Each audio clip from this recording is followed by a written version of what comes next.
निप्पलबाट जुन डिस्चार्जहरू हुन्छ त्यो कस्तोलाई सामान्य भन्ने, कस्तो बेलामा चाहिँ अलिकति हामी चिन्ताजनक हुन्छ भनेर सोच्ने, यो एकदमै इम्पोर्टेन्ट कुरो हो। हामी नर्मल मान्छेहरूको पनि स्तनबाट केही न केही रूपमा एकदम सूक्ष्म रूपमा तरल पदार्थहरू चाहिँ निस्किरहेकै हुन्छ।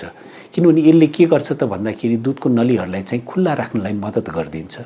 तर जब यो डिस्चार्जहरू बढी हुन्छ त्यो बेलामा चाहिँ हामी अलिकति केही प्रब्लम छ कि भनेर सङ्केत हुनु जरुरी छ।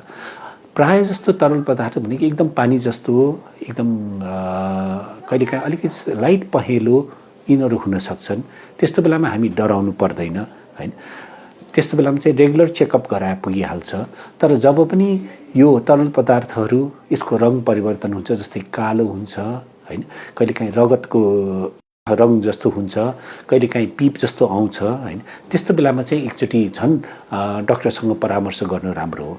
जब पनि अधिकतम मात्रामा स्तनबाट तरल पदार्थहरू मुन्टाहरूबाट निस्किन्छ त्यो बेलामा चाहिँ डाक्टरसँग परामर्श गर्नु राम्रो हो। हामी अलिकति रातो हुन्छ, कालो हुन्छ, अलिकति पिप जस्तो हुन्छ, त्यस्तो बेलामा चाहिँ डाक्टरसँग परामर्श गर्न झन् अति उत्तम हुन्छ।